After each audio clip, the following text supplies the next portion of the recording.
I'm headed over to Pall Mall in London because I've been invited to speak at the Creative Women platform, and it's a conference called the Royal Reflections Conference. So this is all tied in with our new King Charles and his coronation, and this is kind of a roundup of everything that has happened over the last 2 weeks, and I'm really excited to go. I'm also very nervous, but I'm very grateful to my friend Rebecca who invited me and asked me to come along. And I actually have to speak, and there's going to be royalty there, so I'm really quite nervous. We also have limited capabilities of filming because one, it's going to be really busy, but two, I can't wear a mic because obviously I'm representing our brand today. So I may not be able to get any speaking done that you can hear on this camera, but we'll try and splice in some sounds or something afterwards, and I'll catch you after.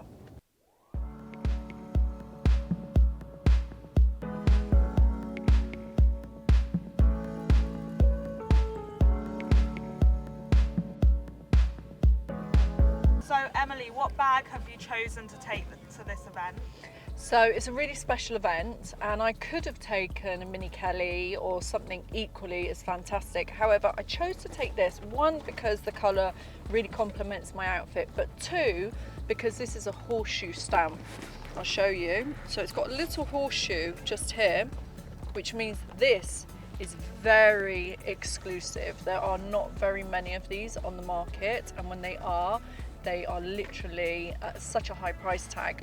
And it's a beautiful bag. It's in cray and togo with gold inside, so it's a verso bag, and it comes with permabrass hardware. Permabrass is rare as well, so this is the perfect bag to be going and seeing and meeting royalty with. Emily, what exactly makes this bag so rare? What is a horseshoe? So the horseshoe stamp means it's a special order bag, and special order means that somebody had a really good relationship with their SA, which is their sales assistant, and these sales assistants get one person that they can gift, not gift, but give a wish to of a special order bag per year. So each SA has one person they can give a horseshoe stamp to per year, and the person who designed it literally picked the shape, the size, the colour, the stitching, the hardware, the lining to make it be the exact bag that they wanted it to be. That's why they're so rare, and also they're usually one of a kind. It's very rare that you'll find two horseshoe stamp bags that are identical.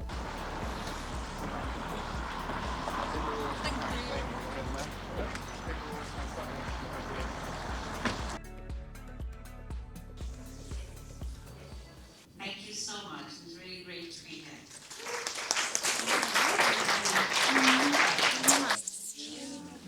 You look gorgeous. So tall and I'm so short. Emily, this is Lupa Puerta. Hi, you look amazing. Lovely meeting you. Nice to meet you. Yeah, we have that. Where was that? Interview. In At your... oh yes.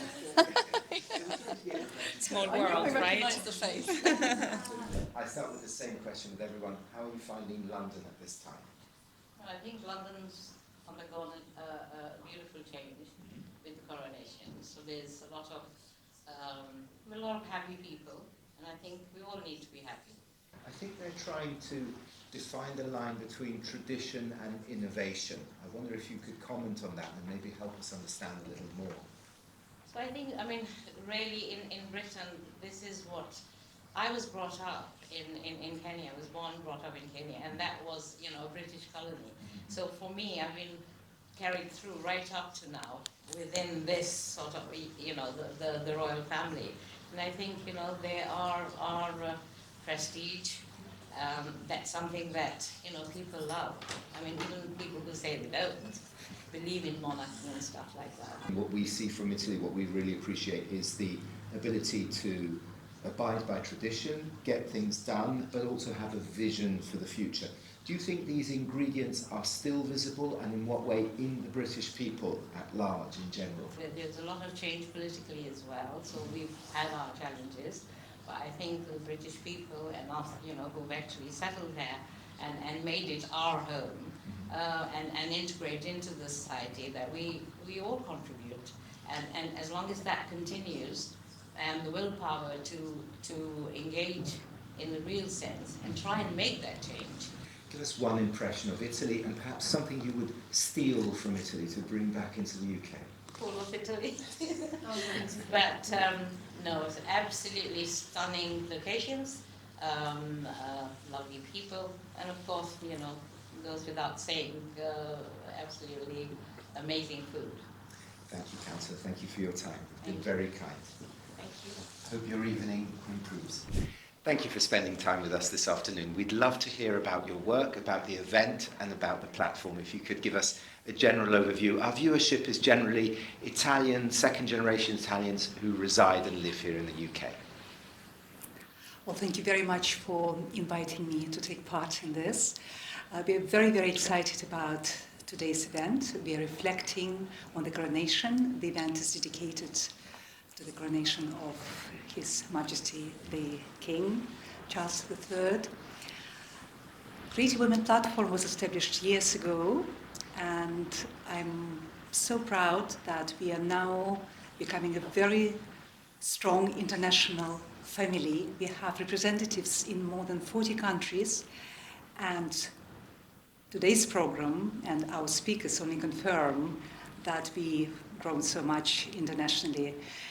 We have our representatives from United States, different European countries, Middle East, Africa, and it's truly, truly exciting. And everyone is feeling they're part of this special family with creative approach to life and business, and this is what we are today again discussing and reflecting on, and of course paying our respect to the coronation, to this very, very important event in the British history. I'm, as a founder, very, very happy that the platform is bringing more and more young people who we would like to be inspired by achievements of our speakers and, of course, our ambassadors, our representatives. This is the way any platform or any organization should be developing, bringing young generations and teaching them and giving them the expertise. Thank you. Thank you very much. Of course, we saw the coronation of a king, but we also saw the coronation of a queen. There was a strong female role happening, and not a queen consort, a queen per se. How do you read these signs? How do you read the female presence within the context of the coronation? Well, you're absolutely right. This was a very, very important feature, the coronation of the Queen, who is now titled to be the Queen. Beautiful Queen who was supporting the King for so many years of his life. The importance of a woman and a female is very visible today, and of course today at our event we are celebrating a woman, female success. And this is very, very exciting to be part of this event and celebrating the success. Thank you very much for your time. Thank you for speaking to us this afternoon. Pleasure. Thank you so much. Thank you very much for spending time with us this afternoon. That's my pleasure. Thank you for inviting me. Thank you. My first question is always the same. How do you see London at the moment, and how's your work going? I'm very blessed to be in an industry that actually doesn't seem to have been touched by the struggles that everyday people are facing at the moment. It's just blossoming. So everything for us is fantastic, but we do always have in mind the people that are struggling, and I do see that struggle in London as well. Thank you. Pre-loved, pre-owned is a sign of sustainability. Yes. Sustainability must be a part of fashion. I'm sure you agree with this statement. How are we seeing this develop even in mainstream fashion? So I would say in mainstream fashion, I'm noticing more that you are seeing sustainability mentioned more. It's tended to be more for a smaller group of people. However, I feel recently, even myself when shopping and when I'm out, I do really see that it's at the forefront of everything that people are doing, recycled fibres. And like you said, the business that I'm in, it's pretty much all recycled in a way, pre-loved items.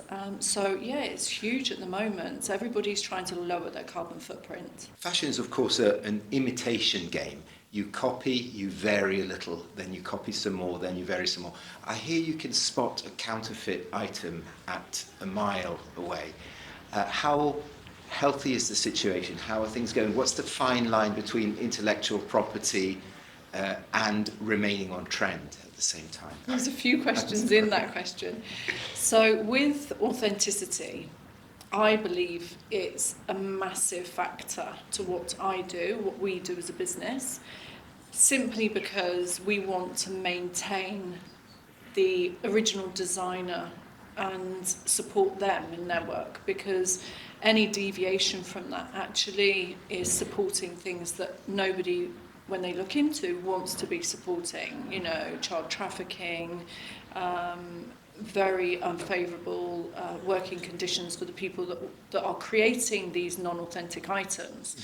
So for me as a business owner, it's something that I have to keep my eye on the ball for in a huge way. And I see that most recently, actually, the market is completely flooded with these non-authentic items, and usually the people that own them don't know. So that in itself can cause financial problems and difficulties, because if you've paid a very hefty price tag for something that's not genuine, that can then set you back financially. So there's many different aspects of the authenticity part of your question. How do you remain on trend, remain within a current, but at the same time edge your way into innovation, I suppose? So the similarities and the differences of one's choices. When does one's choice kick you out of a trend completely, and how daring are people in innovating? Fashion is very individual, okay, to the person. Obviously, there's always going to be a group of people who will follow fashion trends, and then that will create designers that are semi-copying those trends also. In general, I feel that people have become much broader based in how they style their clothing. It's more eclectic than it ever has been before. But with regards to innovation, I actually don't know. I don't know how to answer that question. That's the truth. That's a very good answer. I was actually going to ask you if there had been a compression in range between formal and informal, given the pandemic, which made us swing into our gym bottoms and then swing back out again, but not quite entirely. Have people, I think you've answered that already, people have a lesser range or a wider range of items and statements? So I actually noticed a huge shift actually due to COVID. So you're 100% correct there. Very good question, because people were at home, and so people were looking at their wardrobes and thinking, do I need this? Is it necessary? Or can I let somebody else enjoy this? And so I noticed, particularly with handbags, that a lot of people who had high-end designer luxury goods were actually ready to part with them. They capsulized. That's your wardrobe. Yes. But you're right also that a lot of people are far more casual now. And I've even noticed that on my daily journey into work every day, that I see people seem to be dressed less smart. Formally, yeah. They're less smart, they're less formal for work. I think it's far more acceptable now to wear a pair of trousers and a jumper for a gentleman, and even some trainers perhaps.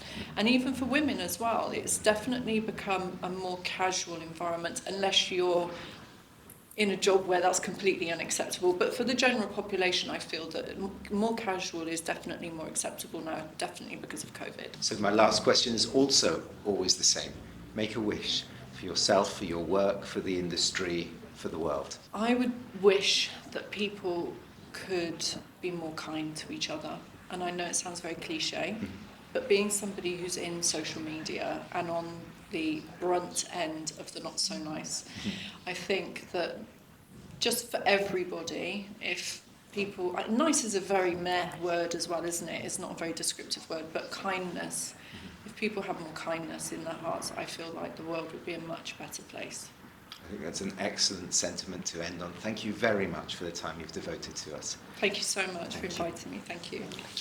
It's quite interesting that everybody, in your last question, they have come to the same conclusion. Yeah, nicer place. The world needs to be a better place. Exactly. The world needs happier people. The world needs happier. The world needs kinder people. Yeah. I love that. It's so predominant because the thing is, people hide behind the keyboard, and so they're very brave. But if they saw you to your face, they're completely different. That's right.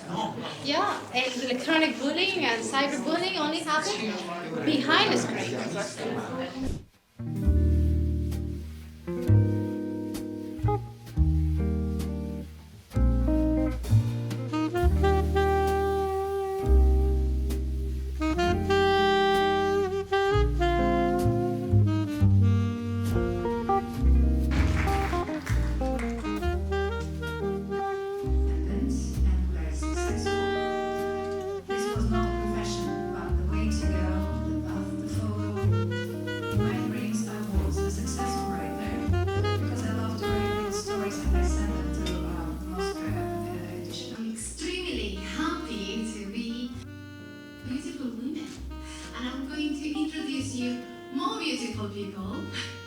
People in the fashion industry, we have a model, Julia. She will be introducing herself soon. We have a person that is excellent in fashion and luxury products, and also she have a following of 1.6 million people, Emily Abraham. Hello everybody, thank you for having us here today. My name is Emily Abraham. I'm the CEO and co-founder of Love Luxury, which is a second-hand or pre-loved high-end designer boutique in Knightsbridge, and I've also been on TV, and as Rebecca said, I have a little bit of a cult following on social media, so that's me. I'm Julia Müller. Also, thank you so much for having me here. I am a fashion model since 20 years now, but despite my career as an international model, I also fulfilled my childhood dream and got admitted to the German bar. So I did my bar exam and I worked as a lawyer as well. And I listened to my heart again and started also DJing 1 year ago, because I was actually scouted by a big techno DJ from Germany 20 years ago. So all with passion, all with my heart. There's no formulation for this. It literally is luck. Anybody who tells you you have to do this and you have to do that, it's just fibs. Because from my personal experience and the experience for our business, we've got a USP, and our USP is my daughter. I'm very blessed to have a 10-year-old who wants to be part of our business, and she actually now owns shares in our business, so she's a young entrepreneur. But for us, we had a USP, so you have to have something that is unique, obviously. But to actually gain those followers, you know, and those likes, it's not, there's no hard and fast way. You can't say it's one or another, or anything in particular. We have days, like you said, where we spend so much time, money and effort creating content, and it literally will nosedive. And then I'll get in one of our cars, I'll pull up outside Harrods, walk in, not say a word to anybody, and literally it will get 7 million views. So there is nothing that you can say. Yeah, there's nothing you can say one way or another. We just happen to be very lucky, and I think consistency is key with anything you're doing in social media, and trying to be as transparent as possible in everything you're doing, and authentic to yourself is really important. How do we know? I have no expertise on that. How do we know if it's fake or not? What point would you give? What are the lines? So pre-loved items on this high-end scale, you really have to be sure of your investment, because it's happened many times. We've had many stories of people that have been caught out by, I want to call them scammers, they're fraudsters at the end of the day. I'll tell you one story in particular. Was a young lady, she was 19 in the UK from Hong Kong, and her mother said to her, we have X amount of money, I want you to invest it. And she said, invest it in Hermes. So she contacted a company, built a relationship with them. The first 2, 3, 4 bags were genuine. They came with authenticity certificates. She then ended up spending £250,000 on products. £60,000 worth she actually put on a retainer, so she hadn't yet received them. And when she brought those ones to us, every single one of them was counterfeit. So authenticity is a huge thing. It's something I'm very, very passionate about, and it's not something I actually can teach you, Rebecca. I wish I could. I wish I could sit on this stage and tell everybody here, oh, just do this and just do that. No.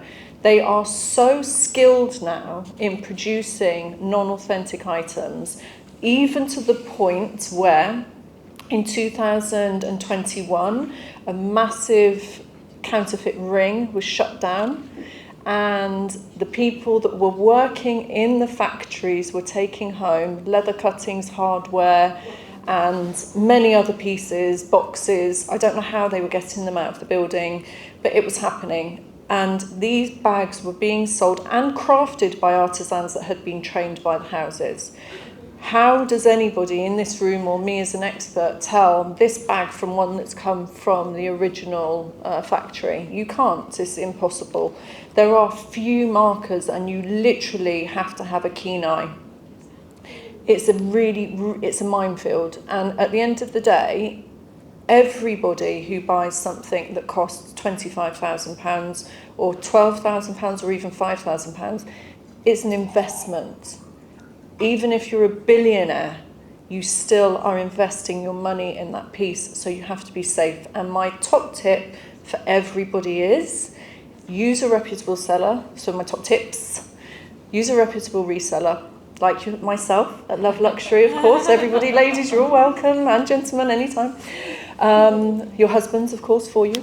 And every single item you ever purchase that's on that high-end scale, particularly handbags, should come with third-party authentication. So you don't have to take my word for it, take a third party's word for it. So it's gone through me, my husband, my team, but we also have somebody else that's not part of our team that's saying, your peace of mind is on this paper. So that, for me, is key. Don't ever buy an item, a leather good item, without an authentication certificate. So we've just finished at the conference. Everybody had really amazing things to say. I'm super proud of everybody that was on the panel, and so grateful to Rebecca for inviting us. And yeah, we're going to head back to the office now and close up the shop and get home.